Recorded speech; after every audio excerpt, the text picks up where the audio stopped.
All right, this is Deanna Marie, and welcome back here to the Clusie. And today we're going to be talking about how it is so important that you do things the right way. Okay, so let's get started.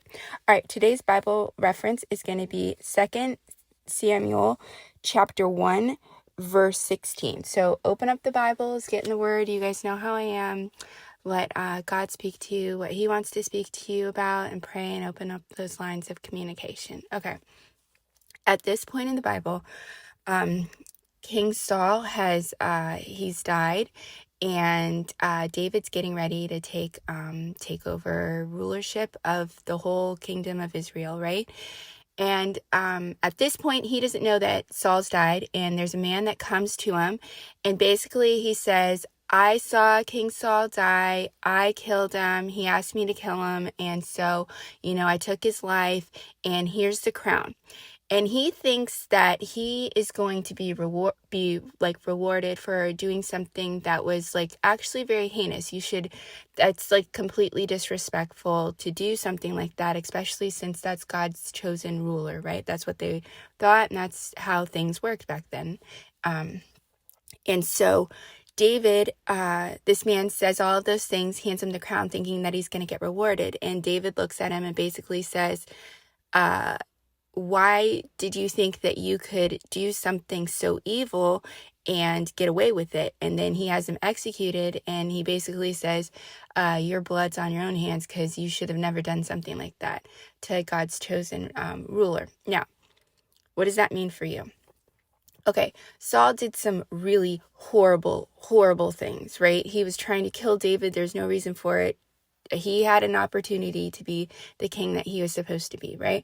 He chose not to do that. He died in a disgraceful manner, and then this person killed him, basically, or whether he actually did it or he just said it, he thought he was going to be rewarded for it, right?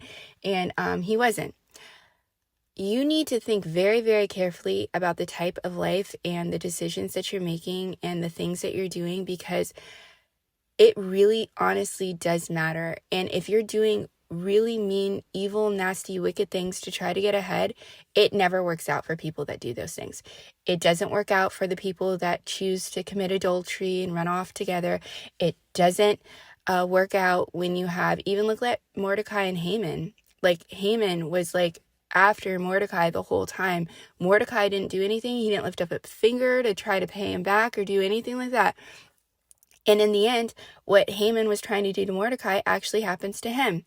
Same thing with Saul. Saul was trying to kill David. Saul ends up dying in a disgraceful manner, and David is the ruler that he always was destined to be, and he never laid a finger on him because he was chosen. God chose him because he knew he was like that. And so when you make the right decisions and stuff like that, you do take ownership of whatever God wants you to have on this planet, whatever it is, your marriage, your career, all of those things, your kingdom that you're supposed to be building for him, for God or whatever, you're going to be able to build that up, and you receive all of the things that he has planned for you because you are doing things the right way. You are making the right decisions.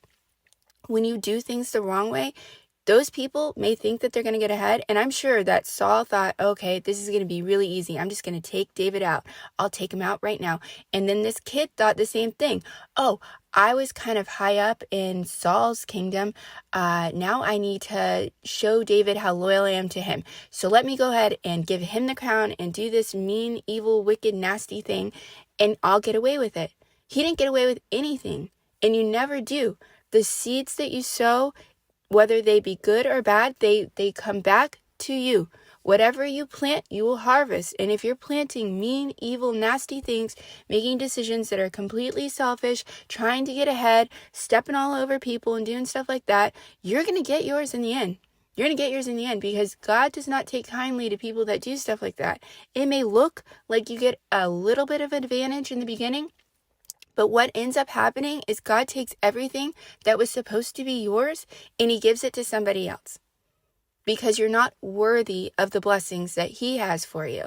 You're worthy of what the enemy has for you. And that's exactly what you get. And the enemy is loyal to nobody. I don't understand why people think that it is okay to do mean, evil, wicked, nasty things and think that if one, God's not going to bless it because he can't. He don't bless mess and he don't bless sinful stuff. And then the enemy doesn't have the authority to bless it, and he's going to drop you like a bad habit as soon as he realizes he's used you completely and God's not going to put up with it anymore. There's no reason for him to do it anymore. You just get screwed over. So there's no reason to be evil, make bad decisions, do stuff like that. It may not be as easy. David's life to the throne and to being king of Israel was not as easy as Saul's. Saul got told he was going to be king. Everybody accepted him, and he ended up turning away from God. But David had to work, right? He had to run away. He had to struggle. He had to build up his allies. He had to do all of those things. And then look at how his life turned out in comparison. It was not perfect. There's never perfection in it. You're going to make mistakes. But the hard route led him to be a better person. So think about that and stop trying to get ahead. If you're trying to get ahead and cheat here and do this here and you want to stop doing that because it never works out for your benefit. Okay? So anyways, like, share, subscribe, and comment as always, and I will see you guys back here next time.